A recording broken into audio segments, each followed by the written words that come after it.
Welcome to the What If podcast with your hosts, Spencer Worth Davis and Ryan Copperood. It's the What If podcast. My name is Ryan Copperood. What's happening, Ryan? Who are you? My name is Spencer. Hi, Spencer. Hi, I'm Eric over Hi, here. bud. Hi, over there. My name's Eric. How are you, Mason? Feeling good. Feeling good. Feeling great. Yeah. How are you? Tomorrow's my birthday. Oh, My real shit. birthday. Because My Saturn is returning tomorrow. so are we just like replaying last Friday? Yeah, tomorrow? I think so. Okay. I wish I was going to be here, man. Where are you going? I'm leaving for Portland tomorrow morning. Oh, that's right.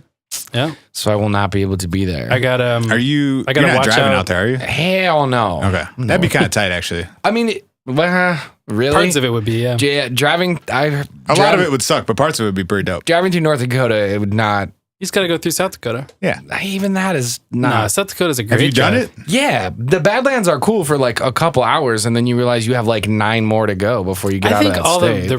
the Black Hills, You gotta do that to get anywhere out Devil's of the. Tower. If you're leaving the Badlands. Midwest, you have to go 9 hours of boring shit, though. Mhm. In Yeah. any direction. I really. think that drive Yeah. is pretty fun up until you clear the Rockies, and then it's mind numbing after yeah, that. like the southwest of the United States. Yeah, like everything between Colorado and the West Coast is just. Yeah, Nevada. I remember doing mind-numbing. Nevada and being like, woof. No wonder they built Vegas in the middle of the state because this is just dog shit all around it. And Area 51. Yes. They're like, no one's ever going to go there. Speaking of Area 51, we got... Welcome back. Please don't sue us for copyright infringement. That's as much as we can play of it before it actually becomes an issue. Our question today. Our question today is, what if it really happens? Okay. Mason, do you Okay. want to tell the story? Okay. Sure, yeah. Do you want to tell the So- story behind that, where this originally came from? Do you So- even remember what we were talking about when this originally came up? I vaguely do. I remember talking about how we were moving into a new house, and there was some kind of conversation that started about spaces that are haunted and people having paranormal experiences and encounters with spirits. Was this a concern in the house you're moving into? It isn't, but we were just sort of bullshitting about what the space was like. Yeah, And, one of our friends brought up that a place she used to live, the people who lived there before her talked about how they kept having this experience in their stairwell, that they would be walking up the stairs and they would feel a pressure against their chest, and so something would push them against the wall and constrict their movement. Like physically move them? That's what Evie said that this person said. Okay. Like you know, multiple times. which this is always happened. So this this is is the always third, how it is, right? The third-hand account of. But according to Evie, this person talked to her landlord about it and mentioned that there was a presence, and the landlord said, "Oh yeah, in the stairwell." It was like the corroborating of the story thing. Anyway, so we kind of started talking about my problem with stories like this, other than the fact that they are almost never coming from the person who actually experienced it, Sure. is that they always seem it's always sort of dropped casually whenever this topic comes up. It's like, oh yeah, by the way, one time I saw a completely earth-shattering, mind-altering thing. And I'm aware that there are some people who do consider ghosts and encounters with ghosts as part of their everyday reality, so it maybe isn't as big of a deal to them. But my issue is that if it really happened to me, there's no way I would be able to continue living my life the way that I have. Yeah. It would completely shift my perception of who I am, or what reality is, what existence is, where we're going, what's worthy of spending your time on. Just all these notions of reality as I understand it would be completely turned on their head. And I think the thing that I was like, I would never pay my taxes again. I would never go back to my job. It would be really hard to get up tomorrow and just be like, guess I got to go to work, and then like do this bullshit after work, and then like And the fact mow that- my yard when I get home. The and fact all that the, these like- people can be so casual when they're talking about it, and maybe it's just a difference in mindset. Like I am a person who doesn't. I don't refuse to believe in these things, but I do not accept them as an axiom of my existence. Yeah. So if it really happened to me in a way where I was clear-headed, I was sober, It was daytime. I wasn't sleeping. And I really had that experience. I don't think I would be able to continue living my life the way that I do now. We're gonna figure out how you think and how you feel as it relates to a few different versions of this. So we are gonna talk about ghosts today. I have a super fun.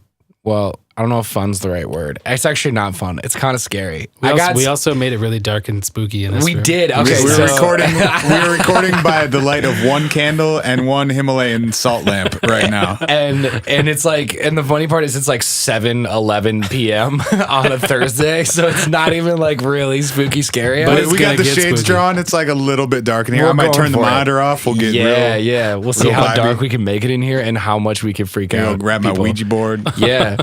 But we are gonna do it related to 3 separate things. We're gonna do we're gonna tell a ghost story. I'm gonna tell a ghost story that I'm pretty excited to tell y'all about.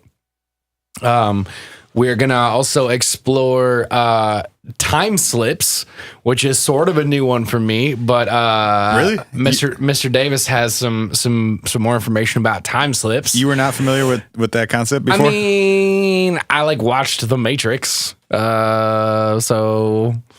What does the Matrix have to do with that? I've seen Land Before Time. Well, here's this totally irrelevant fact. No, not at all. I enjoy pepperoni pizzas. So, yes. I do. No, there's the scene on the stairs where the cat walks by twice, and they call that a glitch in the Matrix, but that's also a version of a time slip for something to happen in short order. That's like the Lady at Goodwill version of time slips, though. Dude, if you tell that story, I'm going to leave. I'm going to leave the room, and when it's done, I'll come back. I can be like, "Are you done yet? I'm out here."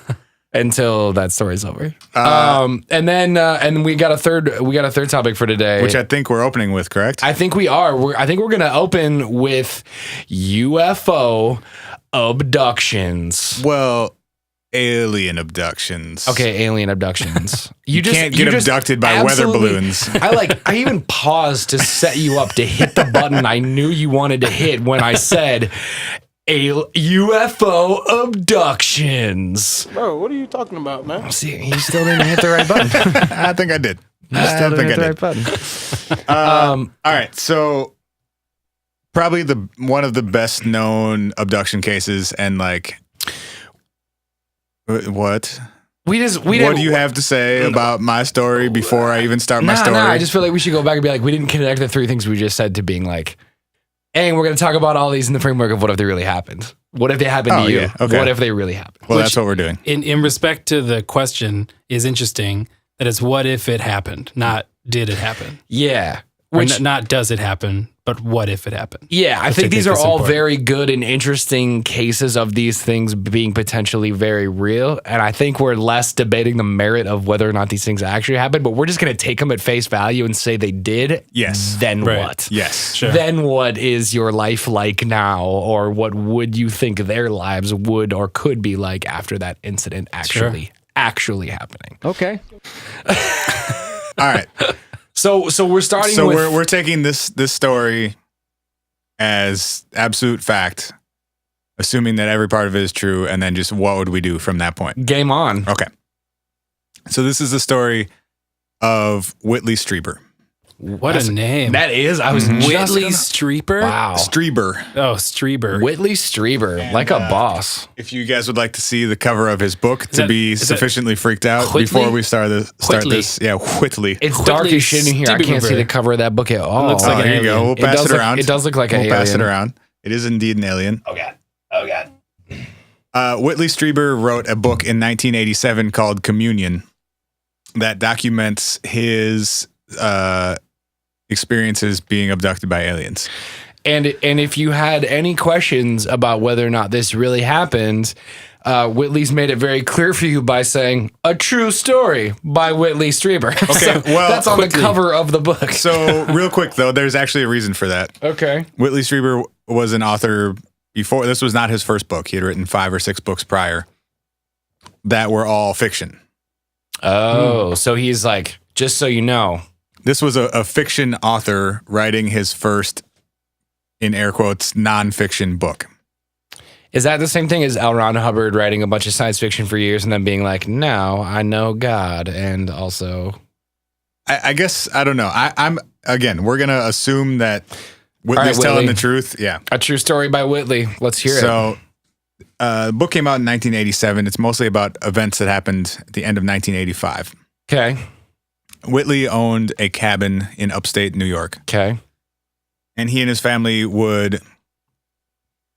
I'm just going to get all these burps out of the way and then start my story again. Nope. Anal probe. I've been wanting to say that for like 3 minutes. So start talking about No, see, now we have to keep all this. anal probe. Too bad. Who's had it?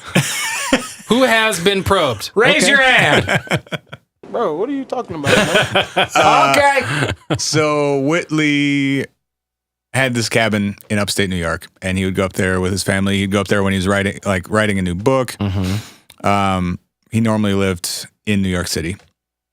Proper. And on December 26th of 1985, he had the following experience. He was asleep in his room. This is the day after Christmas. In upstate New York. Yep. At his cabin. Yep. Okay. He's asleep. And Santa came back. Said, "You're coming with me." Came back with a vengeance. He wakes up in the middle of the night and hears this noise coming from... So the bedroom is on the upper floor of the house. Mm-hmm. He hears this noise coming from the lower floor. And he describes it as like this whooshing sound of like air moving through. He said it sounded like there were a bunch of people like running around the downstairs of his house. I'm sorry, just really quickly. Did you say this? Is he the only one in the house? Is he by himself? His wife is also there. Okay. Yep, it's the two of them. Okay. So his wife is running laps in the kitchen, like on his wife. They're speed. they're in bed together. Okay. Ooh. Were they doing Oh, Whitney. Yeah. So he hears these sounds coming from downstairs. Gets up to see what's going on. There doesn't appear to be anything going on downstairs, and goes back to bed. And then after going back to bed, sees this 3-foot tall person enter his bedroom. And As in looks like a person just like walking in the door? he basically describes your like stereotypical gray alien. So Little green man. 3 to 4 feet tall, gray skin, big eyes, small mouth, big head, that sort of thing. And he sees this person or alien or what he calls them visitors throughout the book.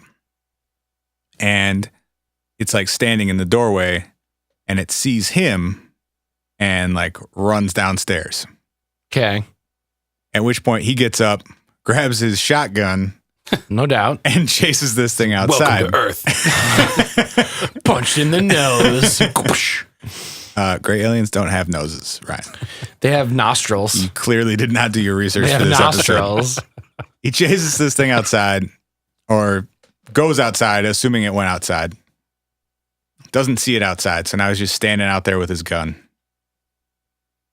He then blacks out after stepping outside, and the next thing he remembers is being in the woods, what he guesses is like a few hundred yards from this cabin. And he's laying on the ground, and now he's surrounded by like a bunch of these little things. These aliens, visitors, people, whatever. In the woods. Yep.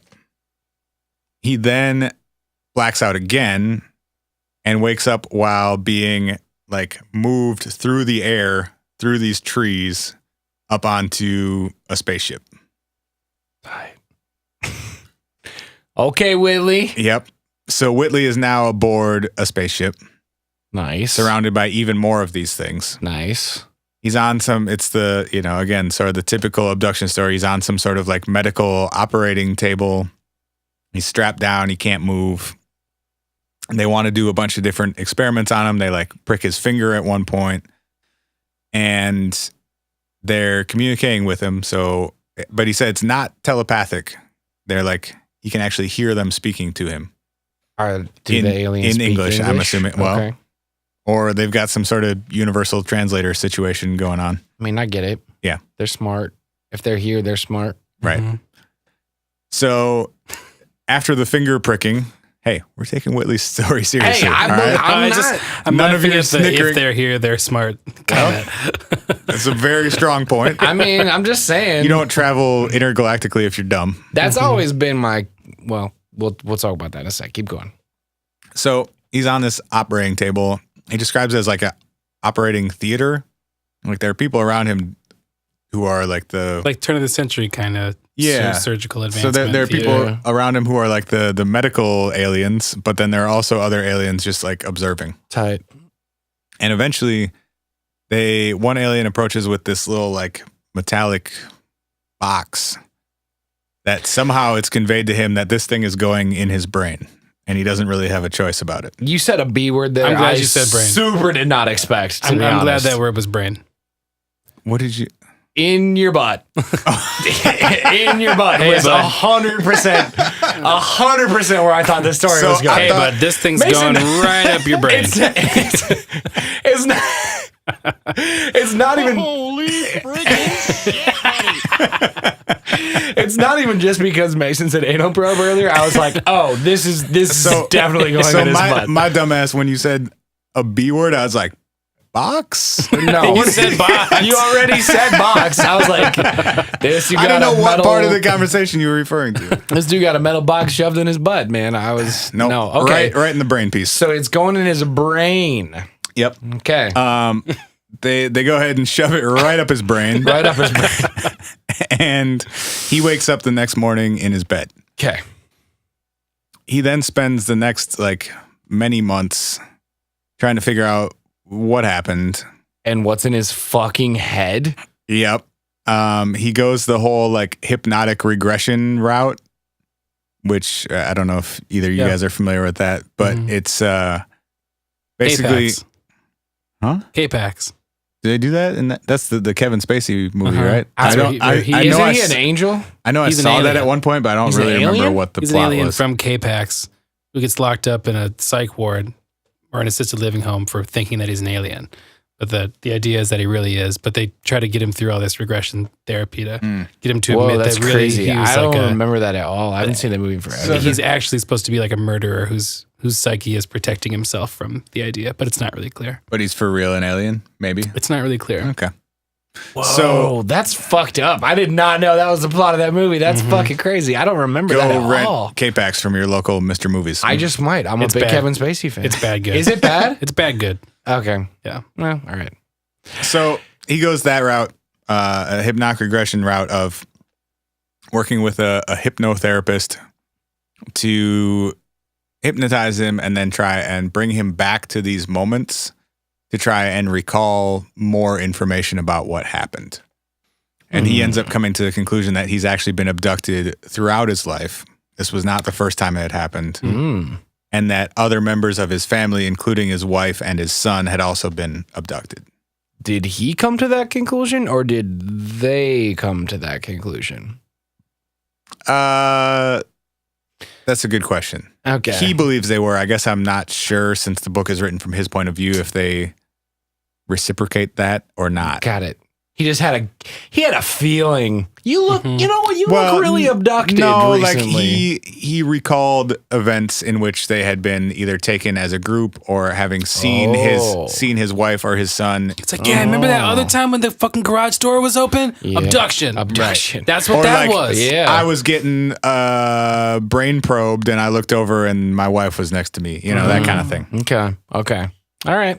So that's the very quick version of a 350-page book. But Yeah. Before we dive into what it would be like, can I just get my skepticism out of the way? No. real Yeah, quick? no, let's do No. that. No, let's 'Cause do that because we're going to have I do- skepticism about all these. So I think I we do need want to to say that my prevailing skepticism about stories like this is that this story ends with I woke up, right? it And- starts sorry. and ends with you it's- sleeping in your bed. Right.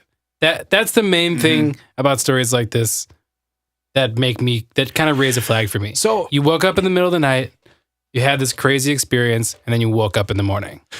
I 100% agree with you, except for the fact that I've had a lot of fucked up dreams in my lifetime. Like I've had some fucked up dreams where you wake up and you're like, what the fuck, that was so fucked up. I can't believe that like X, Y, and Z happened. Or I was fucking like, I was Wolverine and I was like stabbing somebody to death, but I was in like a pool of Jello, but it wasn't really Jello. It was like seaweed, but like it wasn't seaweed either. It was but like, that is a very dream-like dream. Yeah. Okay. Yes. But More fair realistic enough. dreams are harder to.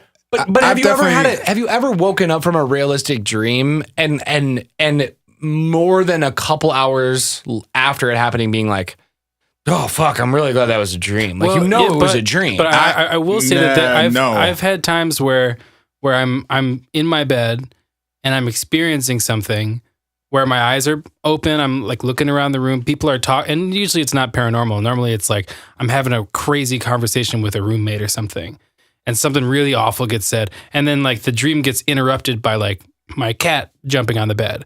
And I'll wake up and realize that I was dreaming. But you were physically in your bed, in your room, right? having Or that. like if the dream hadn't been interrupted, that I may have thought that something like that actually transpired. So I have moments somewhat regularly, like when I'm awake, where I have to stop and think about like, did that thing actually happen, or did I dream that thing happened? Mm-hmm. Woof. Which I think is, I don't think I had that issue before. Issue, whatever you want to call it. That didn't happen to me before I started fucking around with lucid dreaming. Okay. Which I think to some extent like breaks down that wall of Sure. Yeah, if you're doing it intentionally, for sure it does. and it also like improves your recall of your dreams, so you remember more Right. specific details. You're used to like documenting what happened in your dreams, which makes them feel realer because there's more detail and you're documenting them. and in your dream you're used to like checking whether or not you're dreaming. Mm-hmm. So throughout, like, like if you're lucid dreaming, the first step is realizing like, oh, I'm dreaming. Right. And so, Because that's how you function inside of it, right? in the dream, you have to check like, am I awake or not right now? And so I'll find myself like doing that throughout the day. Sometimes when I definitely am awake, like one of the things you can do is like look at a clock, Look at your hands.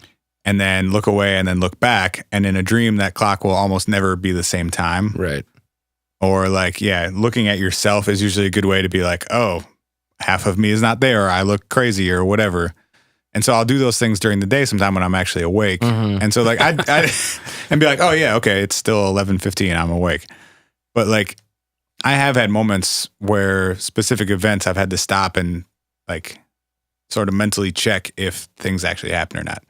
In this case, there should have been, if he got up, grabbed his gun and ran outside, there should have been like evidence of that, I would think. Right. Yeah, that gun Or is if outside. you had a and- thing in your brain. Well, Right. so that's always the hard part, which is like, But people have pulled like weird bits of metal out of themselves or had doctors pull out like alien implants, Mm-hmm. again, in quotes, that, have been tested and have been like, we don't know. It's a piece of metal and it has weird like radio properties. Mm-hmm. Like it's have they really? Yeah. Is that a real thing that's like actually been proven? Yes. Okay. With a question mark. To get But like if you wake up and chase something outside and grabbed your gun and moved it and like, threw on your boots to go outside or whatever, like you would think there would be some. that also, just because you did something physically doesn't necessarily mean that you didn't, No, for sure. that you were, I think not we're like getting awake. away from the point of this though, which We are, even though I do think this part is okay. Just really quickly, you're absolutely right. I think it's important though to have these conversations because it's important to have a healthy skepticism about this stuff, while also acknowledging that this is one instance of this, and there are lots of instances of this that exist in the world. There are tons of people who are like, I have a story that is similar to this story. It feels unquestionably real, like, and that was kind of the point I was trying to make about the dream stuff. Like, I know you guys are saying like, yeah, you've had dreams where they feel very real or whatever, but it seems like the people who tell these stories are like, I know what a dream is, and I know what I woke up and this was like fucking happening to me, and then I woke up. hard, bro. Yeah, exactly. But really though, But you know the what I mean, brain, though? the Like, brain has an incredible capacity at self-deception. I mean, there are people who there are amputees who believe that they still have arms. So well, that's a nerve thing though. That's a No, little I different. mean psychologically, who have built up a barrier to refuse to admit that they have lost a limb. I mean, Whoa, that's crazy. there are people who believe that they are blind, whose eyes are functioning perfectly. I mean, the brain has an incredible capacity at deceiving yourself. So, okay, to tie this back, I think my first reaction, if I'd experienced what Whitley Strieber describes experiencing, would be a conversation like this in my own head. Yeah. Mhm. Yeah. Of like, okay, Yeah. most logical explanation. Yeah, I went to bed last night. Mhm. I woke up in the same place. I think a lot of weird stuff happened in the meantime, but like that doesn't really seem possible. Right. Mhm. It's implausible that what I am imagining actually happened. I think what I would do if that happened to me, A, sell that cabin. I'm never going back there again. Are you okay? Well, go ahead. Well, actually, no. I want to stop on A because Waking up in the middle of the night to a 3-foot extraterrestrial standing at the foot of my bed in the middle of the fucking woods, I'm never living that down. That's the most terrifying thing that could possibly happen to me. is there any part of you that wants it to happen again?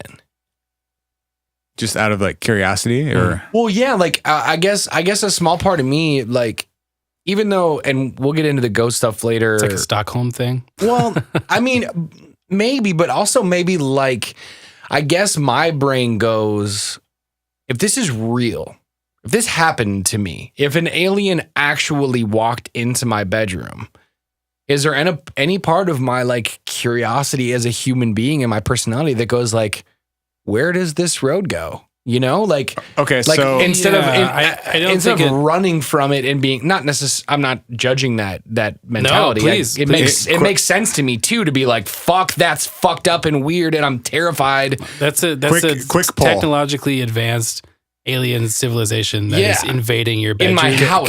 can I take a quick poll? Yeah, let's do it.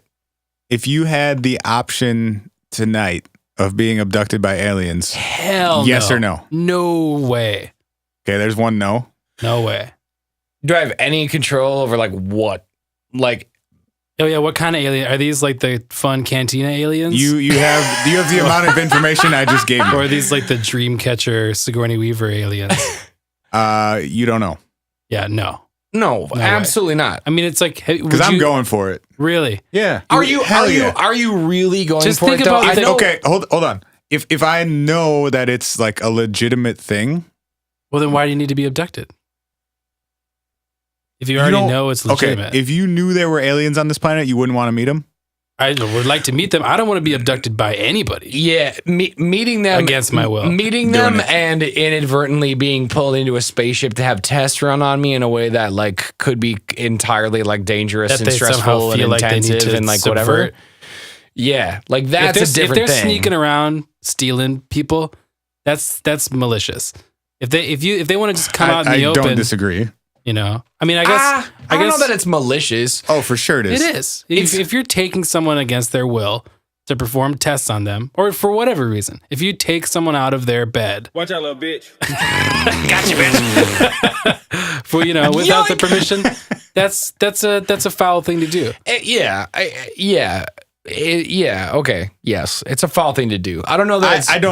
I don't disagree with that. I still think I would do it. But I you're, mean, it's okay, you're it's going a hell for of it. a thing to experience. And I guess I'm not going for it either. Okay, so just to rewind really quickly, I guess what I'm trying to say, and I didn't mean to cut off your No, ABC because that's I know cool. you had some thoughts, but I guess like my brain gets stuck in that moment of if I were faced with something as, again, like kind of fucking life changing, if it really happened, if this was a real thing, am I going to be like, I'm trying to get as far a fuck away from this as humanly possible? Or am I trying to be like, okay, maybe this is something I need to not only digest, but like, do I participate or do I try to, do I try to write a, hey, thanks for coming. Can we do this differently next time instead of you walking into my bedroom at 2 a.m? Like, is there, yeah, apparently they like, understand English, so you could just write them right yeah, better. dear I think- aliens, thanks I think- for coming. I guess it would depend on at one on- point in Strieber's story, he told them that he was nervous, and they're like, "Oh, well, what can we do to make you less nervous?"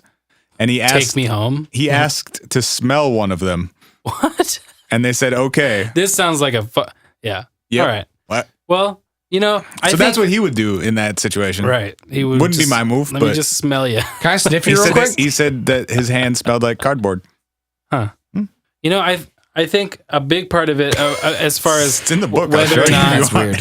whether or not you want to try to recreate this, I think that would have to do with time and how empirical you can sort of confirm or deny. You know, like I think my first reaction, other than like maybe not like sell the cabin, but I'm going away from. Yeah. You know, I'm going away from this place. I don't want to spend another night here if this just happened to me last night. The first thing I would do would go to a hospital and get a x-ray.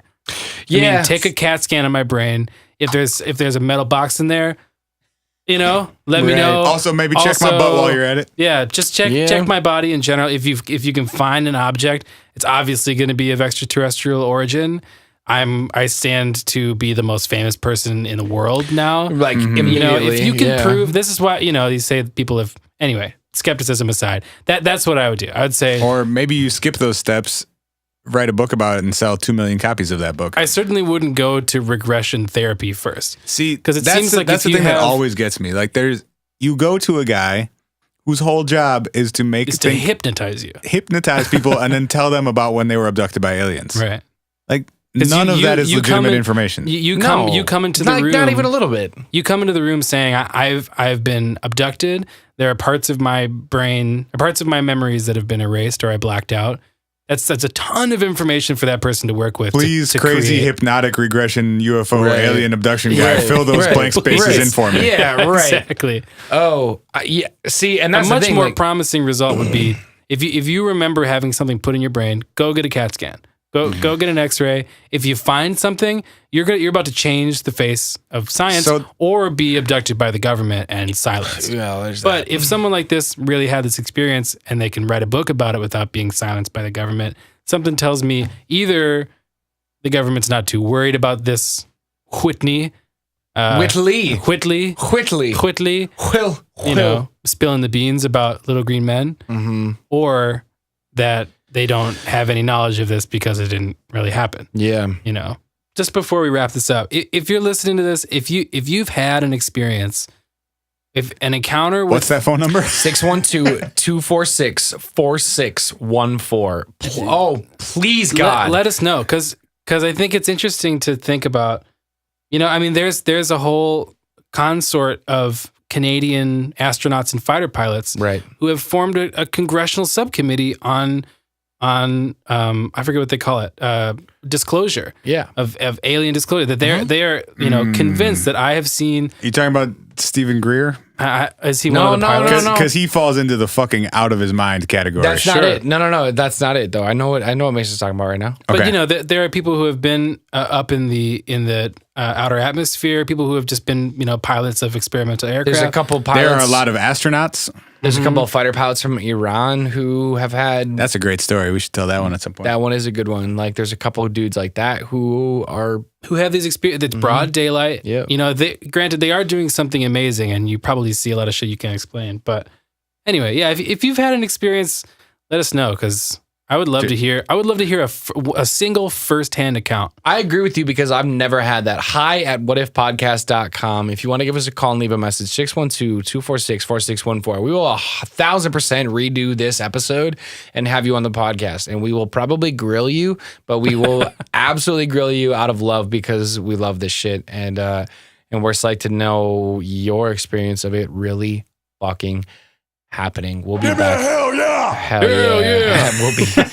We're gonna talk about ghost stories under candlelight in the dark when we come back with the What If podcast.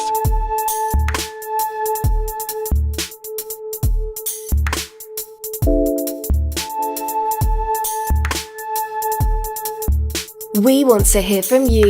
Send us a message. Email hi, that's hi, @whatifpodcast.com. Or leave us a voicemail at 612-246-4614. And now, back to the What If podcast. Hey, it's the What If podcast. We're back in action today. We're talking about what if it really happened. What's happening? What's happening? What happens? We just came off talking about UFO abductions while probably kind of constantly questioning the idea of what if that thing really did happen for our good friend Whitley Strieber. Whitley went on to write a bunch of other books, mostly about paranormal things, and now actually does a paranormal podcast, by the way. Ooh. What is it? Let's called shout it out. Dreamland. Dreamland. Started by Art Bell, passed off to Whitley Strieber. Oh, Cool. really? Yeah. That's interesting that he gave it to him. Now I got something new to listen to. There it is. But don't go listen to that So right he's now. he's like a pro paranormal orator. Oh yeah, he went fully down. He fully embraced the like UFO, all things paranormal life pass. He put the pro in anal probe. God damn it. You hit it. You I've been nailed it. sitting on that one for a while. Oh, no. Mason shows up and we're just ass deep in puns. I can't even. Jesus. I can't with this. He is gonna friggin' goose it, boys. He's not gonna friggin' goose it. He already All right, goosed it. what's your ghost story? I got a ghost story, What's your guys. goose story? By the I'm light, excited to hear this because I intentionally did not Google any of this before. I don't Is think it's is gonna this your ghost story? No, I don't have one personally. I kind of, well, I don't If know. you do email us though, hi@whatifpodcast.com. I That's the one. I was about to say I wish I did, but then I was kind of thinking about what you just said about like in the previous segment about like Things going up your butt. not about that. I don't think ghosts put things in people's butts. Well. Well, that's true. I don't know that. I guess I'm sure someone has a version of that. But no, but the whole thing about like if that happened to you, if you would change course, if you would sell your fucking house, if you would whatever, like, so part of me is like, I kind of wish I had a ghost story, but I also kind of don't because I don't know if I like want to be there. But the story that I have comes to you from Japan. And I've never been. Definitely not real. I'm calling bullshit. Okay. I get it. No stories from Japan. This article, well, there's many articles about this, but it came out at the top of 2016, so the year that we are currently in for those listening.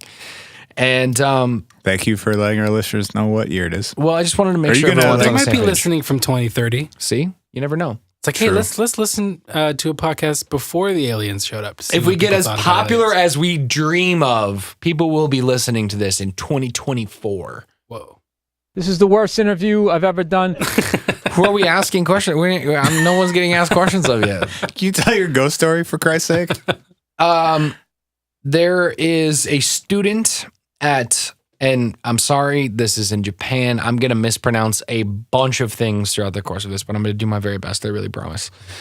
There is a student at Tohoku Gakuen University in Japan. Sounds like a place. Her name is Yuka Kudo. Okay. And Yuka was a sociology major in Japan at said university. I won't try it again.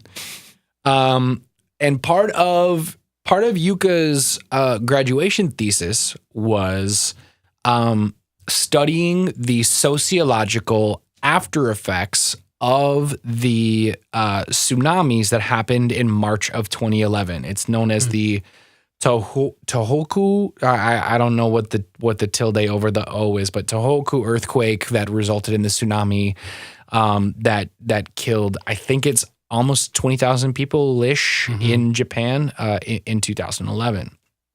So her graduation thesis is, I kind of want to know from kind of a broad perspective of, families and professions and lifestyles, how did this impact people? What was this happened and then what kind of thing? And an interesting pattern appeared during the course of her interviewing tons of people from tons of different professions and lifestyles and places around the area that was primarily affected by the tsunami. And the pattern that appeared was one of the professions that she sought out like deeper information of was taxi drivers in the area, just to say, hey, what has driving a taxi looked like and been like, and how has it changed since? What Yuka found over the course of these interviews was a lot of these taxi drivers were sort of like, whatever, this is stupid, I don't understand.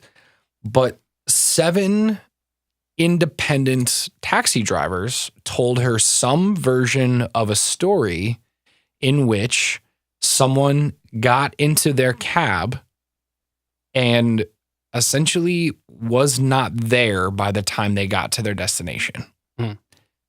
And one of the more specific versions of this was one driver told a story about a woman who he picked up near Ishinomaki Station, and she asked him to take her to the Minamihama district, which was sort of closer to the ocean, closer again, like to where like the area would have been most affected by the tsunami. Exactly. That's actually why what he said to her was, he said that the quote in this version of the story, this article, and we'll post some links to these articles in the show notes, but the version in this article, he said to her, that area is almost empty. Is that okay?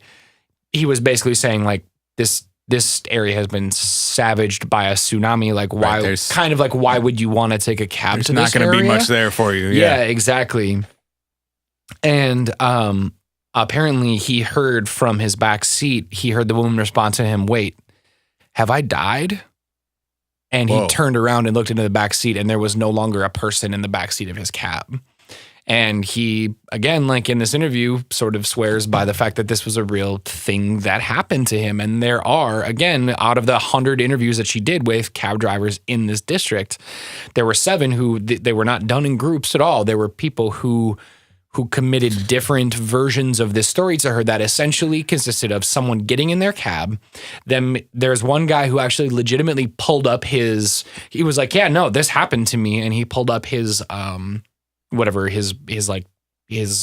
clipboard of here are my whatever, and like went to the day, and he was like, yeah. And he was like, there's a night where I had a couple different fares in the same night who I hit my clock to start the clock running, and by the time I got to wherever I was going, there wasn't anyone in my back seat anymore. He was like, I have unpaid taxi clocks or whatever, ticker, timer, fares, whatever you want to call it. Whatever. I have unpaid fares that are because by the time I showed up to the destination that I was asked to take someone to, there was no longer anyone in my cab.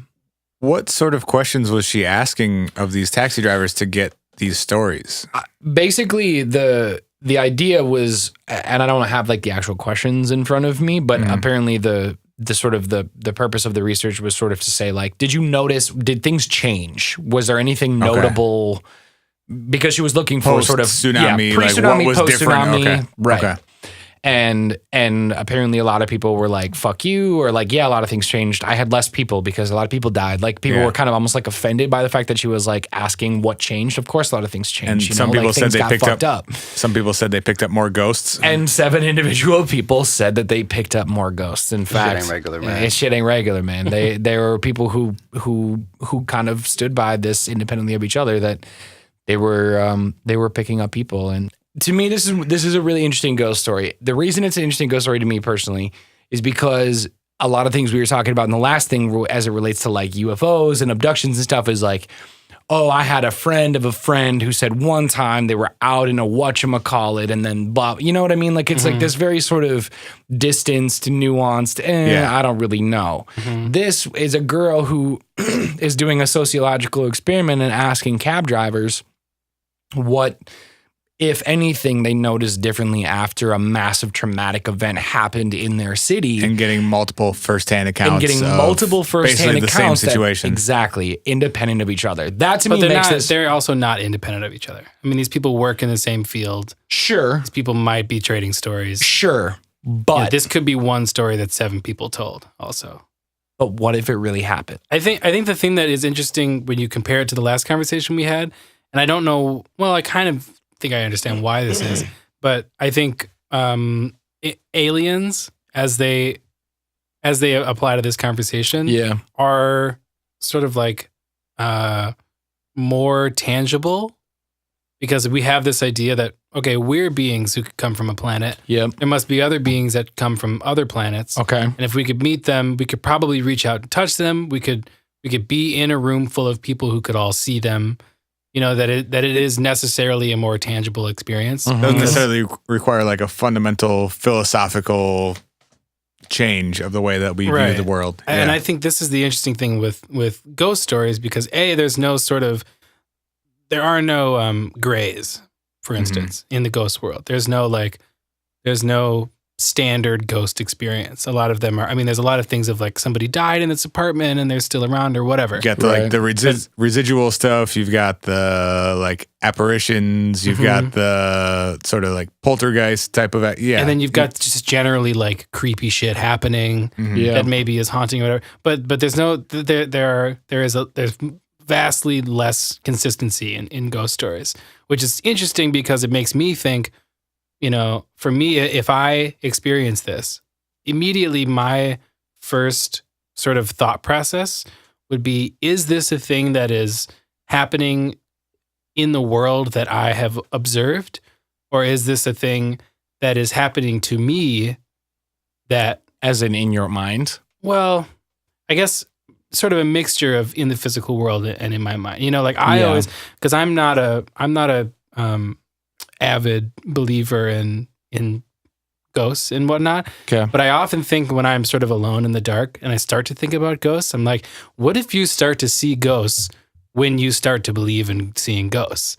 What if they don't really become available to people who have their minds close to them? So, So I guess I would think instantly, like, is this a thing that I could even capture on a camera and show to other people? Yeah. Or did this person really just appear to me to have an effect on me? Sure. Two things I want to say about that.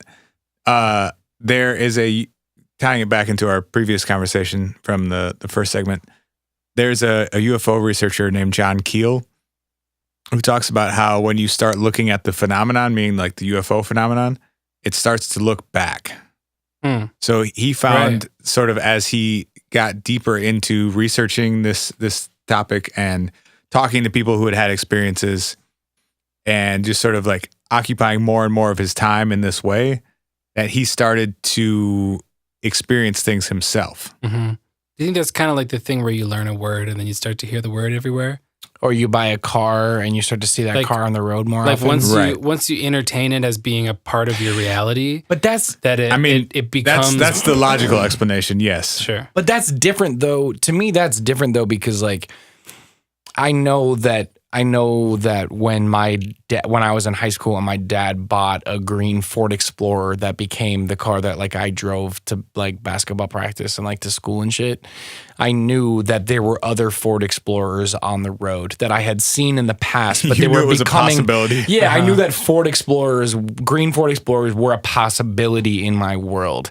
This version of this to me is like I feel you, but there's also a part of me that's like,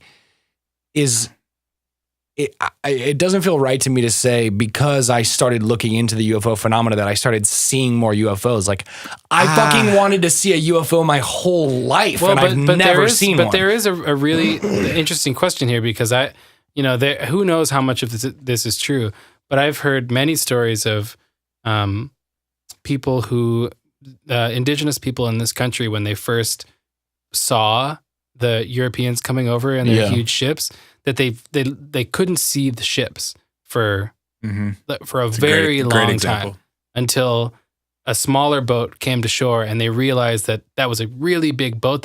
There's all these accounts of people sort of looking. They knew that something was happening in the water, that they could see the displacement of the water, and they could see that there was something against the backdrop of the horizon in the sky. But that piece of technology was so outside the realm of their experience that they literally couldn't even see it until it was sort of entered and logged into their brain as this is just a really big boat. Well, and there's a bunch of people on it. Our brains naturally go to try and categorize or place things. And if that's not an available category, if ship is not an option in your brain, then you don't see a ship. Your brain is never going to see a ship on the horizon. It's going to try and categorize it as a weather phenomenon or a mountain, or any number of things that you have maybe seen in a similar situation before. Right. So I fuck with this take, but then my question would be, so I guess the continuation of that would be then, if the ships are ghosts, then you haven't been open to ghosts until you see a ghost until you see a ghost and then you see more ghosts. Or until it's not that the ships weren't real. It was that you hadn't seen it. You couldn't perceive them. Exactly. And now once you have had that experience, you may be more apt or likely to see more ghosts. Or once you've had hold on though. What is a ghost? That's a good question. Because a ghost is basically a name for a category of things that doesn't fit anywhere else. I've read some It's not an actual physical, tangible thing that we can say that for sure 100% is a ghost and that is not. But there are some people So your brain is still sort of stuck in this gray area of we've called this group of unknown things ghosts, but it's not an actual tangible thing in the way that a ship on the horizon is. That's a good question because I think there are people who, maybe tangible, since it implies like tactile association is the wrong word, but I think there are people who believe that there are empirical ways to discover whether or not there are spirits that are present, or whether or not, And I think, it's not dissimilar for UFOs either. I know and that's kind of why I wanted to group these things together. Is I feel like it's very similar in a lot of ways. I do get that. Conceptually, though, for some reason, my brain is more apt to entertain the possibility of flying crafts from other civilizations. I honestly don't think that that's a very reasonable explanation of what UFOs are, though. Sure.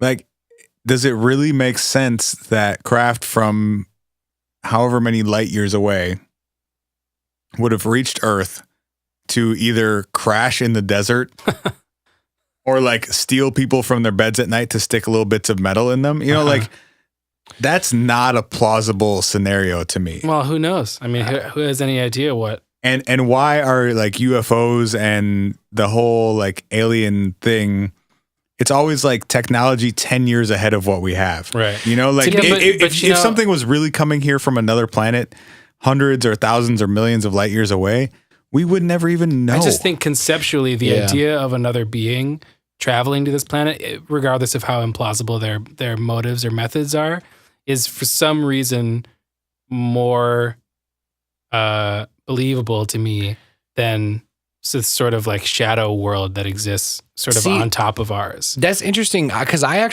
come at it from, I don't want to say the opposite, because I'm all about the UFO phenomena, and I'm all about like the potential existence of, like you're saying, like other beings. Mm-hmm. But for some reason to me, like, and I don't know why this is, I guess I don't have any, obviously none of us have anything empirical to back up what we're saying right now per se. But like, one of the things that I was reading recently that I think is really interesting is that the idea of ghosts has been, looked at from like a couple different angles, and the more popular version of looking at ghosts is sort of like an undead being, like it's a real being that is not dead. It has either sort of, or it is dead, or is dead. Excuse me, is dead, but has sort of like missed the transition in some ways, and is an autonomous creature in a world that it doesn't belong in, kind of thing. Mm-hmm. One of the more interesting versions of this, it's a disembodied spirit. Yeah, exactly.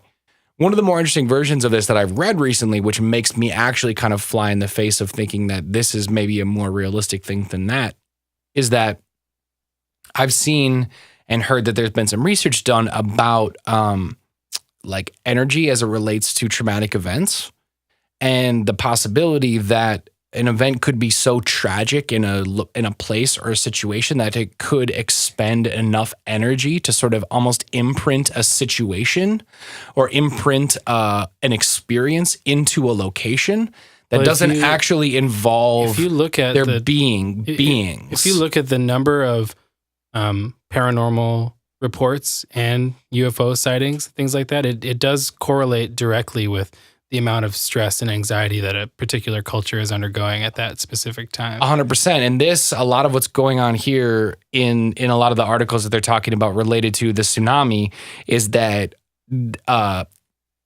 the exposure to ghosts related to PTSD and traumatic events often goes up. But the question is, then in my mind, is that a society creating a mentality around a traumatic event, or is that the traumatic event itself imprinting on a place that other people then are independently and autonomously experiencing? Mm-hmm.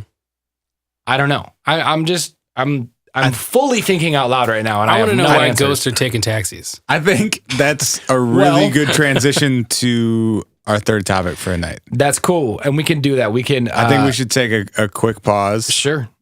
And then jump into our last segment because you're ready to do it and you got something good to turn into. Exactly. Perfect. We'll leave the ghosts in Japan, and we will allow you to wonder why ghosts are taking taxis.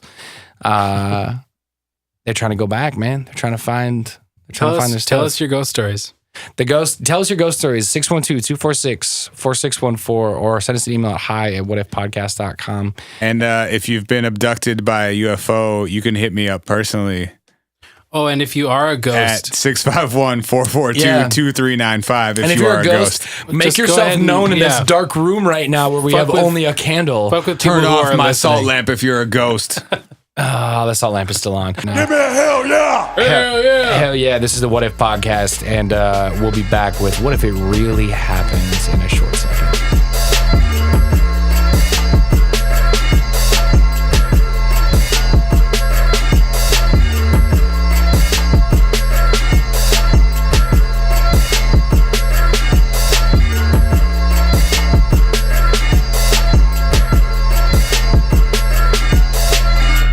So a mother and a daughter are driving down a highway, and they're driving behind a big flatbed truck, and a dildo falls off the back of the truck and hits the windshield of the car that the mother and daughter are driving in. Oh, God. And the daughter says, "Wow, Mom, what was that? What was that thing that just hit the windshield?" And the mother, not wanting to explain what a dildo is to her young daughter, says, just a bug, honey. It was a bug." She said, "A bug? It had a huge dick." Whole program's cocked, boys. Welcome back to the What If Podcast.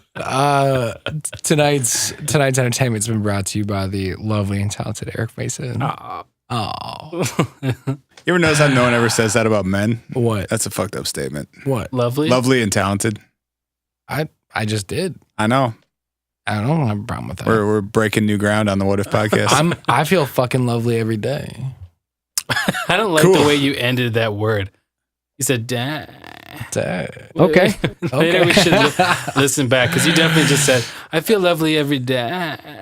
Maybe I do. Cool. I'm going to talk about time slips. Will you explain time slips? So we're okay. Really quickly, just to recap, we're talking about what if it really happened. We've talked about UFOs. We've talked about ghosts now, and Spencer is going to educate us on time slips, Yeah. glitches in the Matrix, sort of. No, that's not a good way of putting it. Fuck. Well, that's how I understand it right now. So Just correct because me. the only sci-fi you're familiar with is The Matrix. Correct me.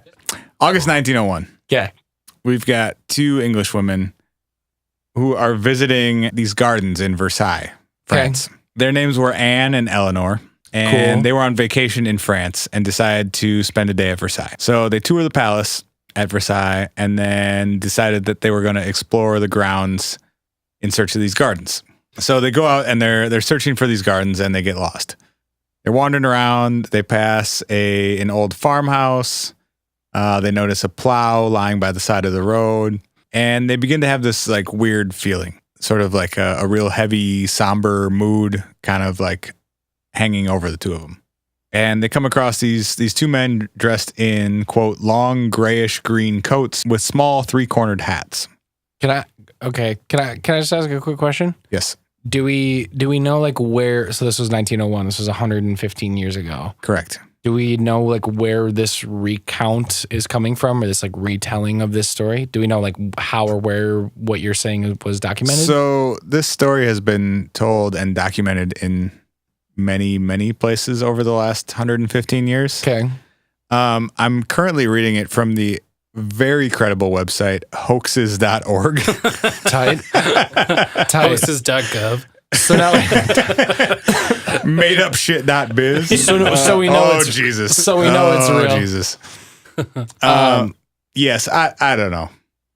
We're telling stories and we're taking them at face value. Totally fine. Have the story. I'm all I'm about not the trying to story. cite my sources No, today. I don't need that. It's all good. We'll put it in the show notes when we actually figure out like where it started, Hoaxes.org/Versailles. where the original telling came from, outside of hoaxes.org. All right, carry on. So they're looking for these gardens and they get lost. And they come across a few weird things. These men dressed in these long, like gray coats, greenish gray coats that wouldn't have been around at the time. Like they were in the past or in the future? Like in the past. Gotcha. So they seem dated even at the time in 1901. Gotcha. But they stopped and asked these guys which way they were supposed to go to get to the gardens because they were lost. So the guys told them which way to go, and they go down this path for a while. They come across a gazebo, and they still they keep feeling more and more weird, more and more sort of like almost depressed as they're going further down this path. And they come across this guy who's like really gross looking. His face is all scarred, and he just kind of like is sitting and staring at them. They feel like that's probably kind of a weird thing to come across. I would feel weird about that. And if at I this came point, across that. At this point where they stop to look at this guy who's staring at them, somebody comes up and tells them, "Hey, you're going the wrong way. The gardens are actually this way." And this person points them in the other direction of where they're going. They cross a bridge and they arrive at what they assume to be the gardens. And they come across this woman who's sitting on a stool sketching the gardens in front of her. Mm-hmm. Someone else comes up to them and tells them that the entrance to this garden is actually on. So they're standing in front of this building. Someone comes out of the building and tells them, "Hey, if you're looking for the garden, it's actually around on this other side of the building." Man, this is a fucking hard to find garden. Right? Is it really small? Is there like 6 flowers in this garden? There's a good reason for it. Okay. Right. Just stay with me. I'm just going to roast it a little bit. I'm here. So they eventually, they listen to this guy. They go around to the side of the house and they eventually find this garden that they're looking for. Sure. So takes all these extra steps. They run into all these people that seem really extra concerned with helping them find this garden. That was like a Wizard of Oz type of Yeah, right? Yeah. So that's kind of the end of the story for that day. They find the garden. They hang out there. They end their day. A couple months later, these women are back in England, and this day comes up in conversation. They're talking about, I remember when we were in Versailles and we went to find the garden and all this stuff. Mm-hmm. And it turns out that they have fairly different recollections of what happened on that day. The two of them have different recollections? These two women recollections? that were on this trip together remember that day like very differently. Mm-hmm. And for instance, one of them mentions the woman that they saw sitting and sketching the gardens. The other one doesn't remember ever seeing that person. Okay.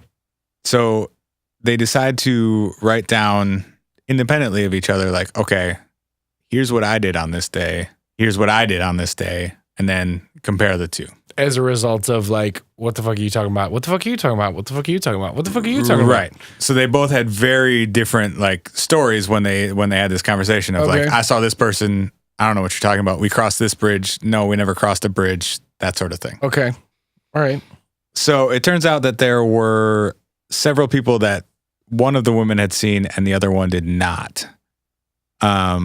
They also discovered that the day that they had visited the palace was the gardens was the anniversary of the sacking of, butcher some French. It's okay. The sacking I of butchered a bunch of Japanese like 20 minutes ago. Tuileries in 1792. Okay. When Louis XVI and Marie Antoinette had witnessed the massacre of their Swiss guards and been imprisoned in the Hall of the Assembly. Cool. What was the significance? That was the anniversary of that or something? Yes. So it was the same day, like 200 years later. When they visited or when they're recounting this? When they had been there, when they had visited. So they start to wonder if maybe they had seen some sort of residual effect of this day in 1792. And they compared their notes of what each of them had seen that day and tried to sort of parse out if these things really would have been happening in 1901 when they were there. Yeah. Or if these maybe were a time slip, so to speak, things that had come through from 1792, this day that had a lot of energy. People were massacred. There was like a very intense sort of residual effect from this day. So they had seen a plow outside of this farmhouse. And when they checked into it, learned that no plows had been kept in the gardens in 1901. However, there had been a plow on display outside the gardens in the 1700s. They had crossed a small bridge to get to the gardens. So this person came out and said, hey, you want to go this way? It's across this bridge right over here. Bridges didn't exist in the time they were there. They went back and they could not find the bridge. The bridge did not exist. Again, that bridge existed in the 1700s. But one of them didn't remember the bridge, right? Both of them remembered the bridge. Where their stories deviated the most was in terms of who they saw that day. So like the woman sketching or the guy in the green coat. Gotcha. They had different recollections of who they'd encountered on the way there, but they both remember taking the same path and having sort of the same experiences on the way there. One of them saw two men in green coats. These men, they later learned, were wearing the uniform of Marie Antoinette's Swiss Guard. Okay. They saw someone rush out of a building and slam the door shut behind himself. However, people didn't slam doors in 1901. Couldn't have been. They only slammed doors in the 18th century. However, this door was actually barred and bolted shut. Oh, come on. We're going to entertain the ghosts getting in the cab stories, but we're going to talk shit about my time slip story. I talk shit about both. This story is kind of a clusterfuck. I'm just trying to... No, for sure. Hoaxes.org, not really on top of their shit. The last point is really gonna drive that home. Okay. Let's do it. Finally, the sketching lady herself could have been no one else but Marie Antoinette. Perfect. Look just like her. This story kind of out there. Yes. It's mainly maybe not documented in the best ways. It's mainly just kind of rambly. Sure, but I get that it's freaky. The basic idea, and there are many stories of time slips, some documented better or worse than this one. Sure. Of coming across a place, but experiencing it at a different time. So it's 2016. But we're walking down the street and suddenly we see downtown Minneapolis as it was in 1905. Sure. Or you see like somebody like pulling a wagon by a horse. Right. We like turn in a contemporary situation. We turn a corner and it's all horses and carts and et cetera. Yeah. So going back to the previous segment, is that some sort of residual energy, in this case from a really traumatic day where a bunch of people were killed? Right. Is it some sort of parallel dimension type shit where maybe these two timelines are just bumping up against each other for a moment and you're kind of experiencing both in that moment? Mm-hmm. Yeah. If you experience something like this, what do you do? Oh, man. See, if you walk out of my house in an hour and Lake Street looks like the 1700s, I think don't step on anything. Yeah. Because even the slightest alteration to the past can alter the future in ways you can't possibly imagine. Oh, wow. That's a great old man voice. Great job. Mason's one spot on impression is himself in 50 years. What's Homer's dad's name? Oh, Grandpa? I think it's Grandpa Simpson. That's what Grandpa Simpson, told Abe. That's what Abe Simpson told Homer Simpson at his wedding day. Don't step on anything. Yeah, that was the time travel episode of The Simpsons. I feel like because he keeps going back in time and accidentally stepping on bugs and dinosaurs and altering the future in ways you can't imagine. I actually do remember this episode. But I do think I think the question is what would you do? Is it what would you do when you get back to now? Or what would you do in the past when you're in there? I feel like it can be any way you entertain it. My interpretation of like understanding what a time slip is from the very minimal research I've done from this story is not that you are actually in that time to be able to make a change. Yeah, I get the impression that you're seeing sort of like the way that I kind of visualize it is almost like do you remember like projectors as a kid? Like when you were in class? Projectors. No, go. Right? Tell me more about No, that. no, What is the video projectors that were a little delayed? No, wait. No, I'm thinking about the ones where it's like you have a transparency on a thing that goes. Oh, Okay, yeah. Is that called a projector? It's What was it called called? an overhead projector. An overhead projector. Do you remember overhead projectors? No. So, and I think of it as almost my like you have a layer of an image that is on the overhead projector, and then there's like another one on top of it, but it's not necessarily correct. You could peel that back and be like, no, this is the base layer, but this is like a top layer that you're seeing, Because the word, or some the inverted word version of time slip in me invokes this idea, and I like the way it's phrased, time slip. It makes me think that there's almost these like fractures that you can sort of accidentally step. I'm thinking about this because I literally just watched an episode of Star Trek Voyager last night. Tight. Where they come across a planet that's been completely annihilated by some sort of apocalyptic explosion because they were using this dangerous form of energy, like nuclear energy, to power their planet. Yep. And it became unstable somehow, and Sounds like it Earth. vaporized their entire planet. Sounds right? like Earth. So they visit this planet to try to figure out what happened because there's evidence that there was an enormous civilization there. But while they're there, they accidentally slip through a tear in subspace that was created by the shockwave of this explosion. But instead of the shockwave of because something specific about the properties of this chemical that they were using, instead of the shockwave going out into space, it actually goes backwards into time. So the shockwave from this blast tore a hole in subspace that they accidentally walked through and found themselves 24 hours in the past when the civilization was still thriving. Oh, cool. So they knew they had one day to try to stop this explosion. Oh, wow. But then found out while they were trying to stop it that they were actually the ones that created it. Oh. Which is fascinating. There's a But I like somewhat the- similar episode of The Next Generation. Yeah, it's called Tomorrow's Enterprise. Right? Whoa. Well, there's that one, but there's also The Light Within. Yes, that episode is amazing. Where Picard has a family and grows old and dies, Yeah, right? so there's a probe Look that at these nerds. Oh, it's just so fuck you, man. going- Go watch The Light just Within tonight. going Oh, in. it's so good. Just going in. No, but there's this probe that they come across that like latches on to Picard somehow. Is it in his And on the butt? yes, it latches onto his anus, just way up in there. Unsurprising. And I'm not surprised. he experiences this whole lifetime Yeah. on this other planet. So he wakes up and his sort of while this planet is dying, or while Right. the star is dying. So he wakes up and he's in his home with his wife, and he lives this whole lifetime on this planet. He has kids that grow up, and he falls in love. He grows old. He watches his whole planet die. And he figures He out learns that how to play the flute. best part of the episode. Tight. He figures out that the planet is dying and that their civilization is going to be wiped out within a matter of years. And at the very end, when he figures this out, he's actually told by his family and his friends and everyone on this planet that this is a program that's running on this probe that they created to try and help their civilization carry on and be remembered in some way.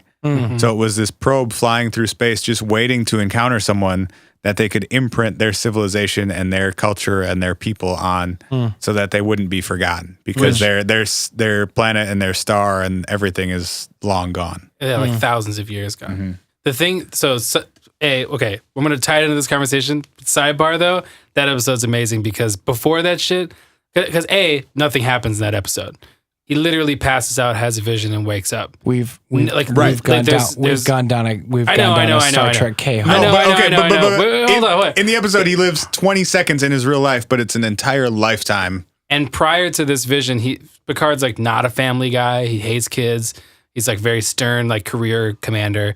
And when he comes out of this 20-second vision, He comes back. he's like it's like, yeah, anyway, essence of like amazing sci-fi there.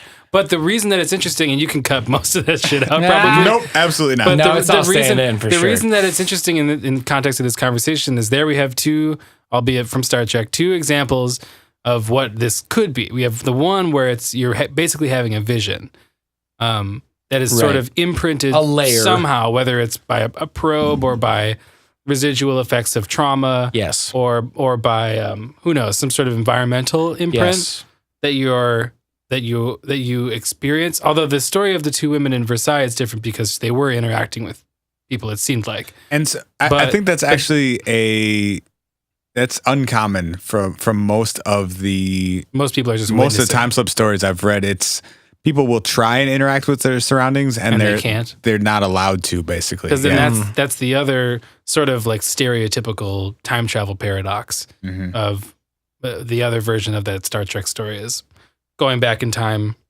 and being able to affect things and maybe even that's a Rick and Morty, realizing that that you maybe caused this thing that you're experiencing. I feel like Ryan, what are your thoughts on Star Trek? I'm admittedly not here for it. I mean, I don't dislike Star Trek. I just don't have that experience to inform my conversation. I guess I see what you guys are getting at in terms of versions of time slips or how time works. And as we look at it, I think if I'm going to go to like this actual story of these women of Versailles, my brain says to me that this is illogical. However, it's hard to communicate something that has been there that has not. So the difference, to call back to our previous segment with the ghost stuff, people have been known to have PTSD and project something into existence that is not there because of a traumatic event, and that can feel real to them and carry on. But it is isolated in the fact that it is their personal experience with that situation. It's not necessarily tied to anything in time or space as much as it is, I just had an interaction that I can't explain. That is interesting to me. And again, I'm trying to look at this through the lens of what if it really happened. Is what's interesting to me about this is that if in this situation or any other of the versions that we've talked about, there are elements that fade through from something that has previously existed that you could not know about outside of your existence, that's what's interesting to me. In some ways, this is like almost the most plausible of the three things we've talked about, in that like there is a scenario. Granted, no one has experienced that scenario that we can document. At least but not like, on the macro level, according to our understanding of physics, there is a situation in which that type of thing could happen. Yeah. I guess it's happening to you every time you look up at the night sky. Right. You are in a time slip. The stars you see are different from thousands and thousands of years into the past. Yeah. I guess for me, like every time you look in a mirror, it's a time slip. Whoa. Whoa.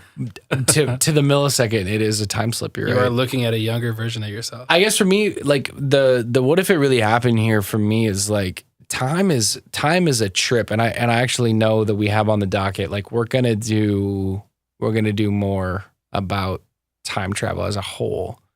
But for me, like what if it really happened, like time travel, I guess, like to go back to what we were talking about in the second one, when like Mason, when you were like, this is more digestible to me, that like aliens are a real thing, over the fact that like there are undead or dead but not past creatures kind that of are thing. Somehow hailing taxis. Yeah, hailing taxis. Yeah. Like that, to me, both seem sort of equally hard to digest or equally like implausible. For me, like overlapping universes of space and time, that to me feels beyond the other two. That to me is actually less less like probable. Not from the, I understand what you're talking about when you say like, oh, like we look at a star and a star has been dead for a while, but because it's light years away, it still looks like it's burning to us because we're waiting for that light to come to us. I understand that that's like in its own right a time slip, but for me, like the idea of there being overlapping time periods on top of each other that we can somehow inadvertently like fall into and witness for short moments in time and then like like suck back out of and be back in our normal world, that to me feels like far less plausible. But because it might just be because we don't have an accurate understanding of what it means to live in time. Well, You know? and that's actually if what you I was think of it like if we, you know, if what we understand to be the truth, which is that time is static and that we move through it, Yes. you know, that if we could really have an outward eye and a sort of bird's eye view understanding of the concept of the timeline that we live in, that we would be able to see it as a bubble that is sort of always there. That we could, if we looked at the life of a tree, we could see it all in one frame. That it would be, we could see baby tree, big tree, dead tree. Right. That we wouldn't be seeing it as this like moving animated thing, but it was this like image of all of it. Right. And that if what's surrounding the forces of our understanding of the progression of time and entropy and moving in this sort of like following an arrow forward, if we could understand that maybe once in a while, and I'm totally bullshitting right now. Yeah, but that, you know, I'm here for it. If there's electromagnetic waves and there's gravitational waves and there's, you know, things that like I've been told that there are hundreds of like microscopic singularities in our atmosphere that by the reaction of X-rays and solar waves hitting our ionosphere, that it actually does create these little microscopic singularities that are there for a moment and then dissipate because they get crushed under the weight of their own gravity and they don't ever get allowed to. Anyway, you know, that there are all these unseen forces that are sort of like less static and are more dynamic that we don't understand at all. That could, you know, every once in a while give us an image of something that is not an apparition. It is very real. You know, we know for a fact that the 1700s happened. Right. That they were here at some point. Do we though? You know, and if we understand time to mean that if they were there, then they are still there somehow. Yeah.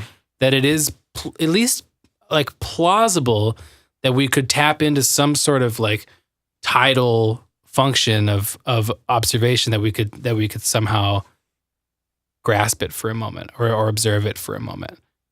If it is, you know, if it is still there somehow. But who knows? This has been the What If podcast. And I think that is 1,000% one of the best ways we could even remotely possibly go out. I think that's how we do that. That is how we do that. What if it really happens? What if UFOs are real? What if ghosts are real? What if you could slip time? It's been a pleasure, Mr. Eric Mayson, as it always is. Thanks for having me. It's been fun. Thanks for being with us one more time. If you have an experience related to any of these things, we 1,000% want to hear it. Send us an email at hi@whatifpodcast.com or call us and leave us a voicemail at 612-246-4614. And until then, keep wondering what if. We'll see you next time. Love you guys. Love you. Bye. Thanks for listening to the What If podcast. For show notes, transcripts, and links from today's episodes, visit whatifpodcast.com.